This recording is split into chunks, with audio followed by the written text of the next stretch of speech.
अस्सलाम वालेकुम my dear little friends, कैसे हैं आप सब। मैं उम्मीद करता हूँ सब खैरियत से होंगे, ठीक ठाक होंगे। आप सुन रहे हैं अनोखी कहानियों का चैनल।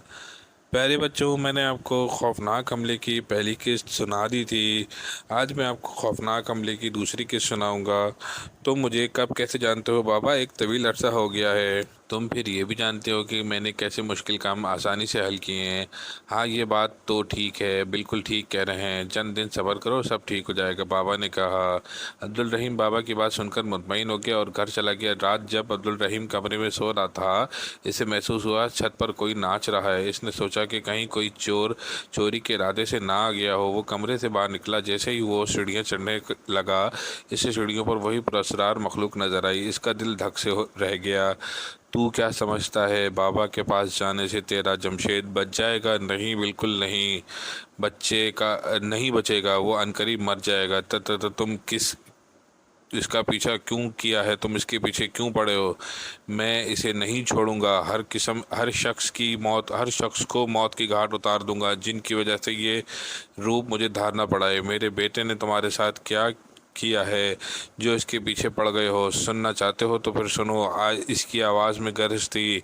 अब्दुल रहीम भी इसकी बात सुनकर बेचैन हो गया। आखिर इसके बेटे का क्या कसूर है जो जिन इसके पीछे पड़ गया है? गांव में रमज़ान के खेत में एक दरख्त है जिस पर मेरी बीवी बच्चे आबाद हैं।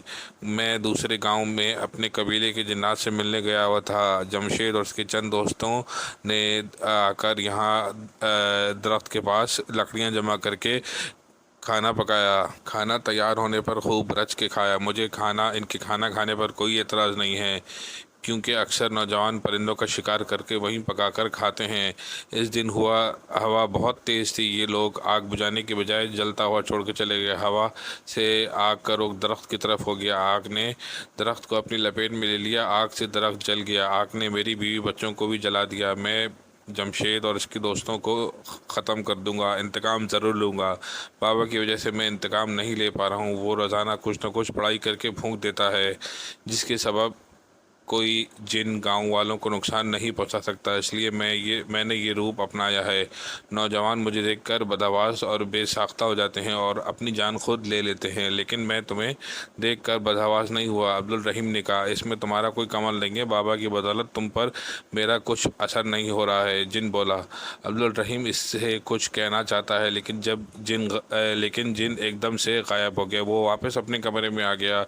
सुबह होने पर अब्दुल रहीम बाबा के पास गया और बुजुर्ग को सारा वाक़या सुना दिया। बाबा मुस्कुरा दिए। मैंने कहा था ना कि वो जिन तुम्हें कुछ नुकसान नहीं पहुंचा सकेगा। इसका कहना वो खौफनाक शक्ल में आकर डरा सकता है।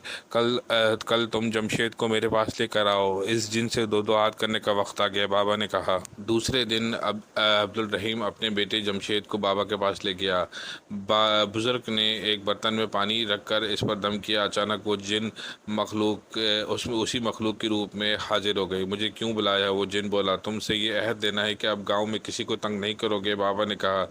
मैं अपना इंतकाम पूरा कर लूँ, फिर किसी को तंग नहीं करूँगा। क्या तुम इन्हें माफ़ नहीं कर सकते? नहीं, मेरे बीवी बच्चे जलकर मर गए, मैं कैसे इन्हें माफ़ कर दूँ? मेरे दिल में इंतकाम की आग सुलग रही है।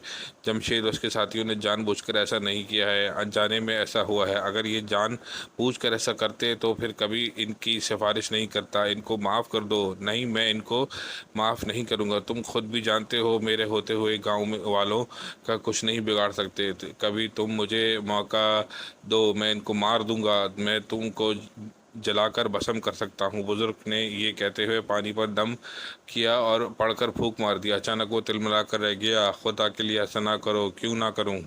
प्यारे बच्चों, ये था खौफनाक हमले की दूसरी एपिसोड। अब नेक्स्ट एपिसोड में आपको मैं तीसरी किस्त और आखिरी किस्त सुनाऊंगा। मेरे चैनल अनोखी कहानियों को सब्सक्राइब कीजिए। मेरी कहानी अच्छी लगी है तो कमेंट्स में राय का इज़हार कीजिए। अस्सलाम वालेकुम।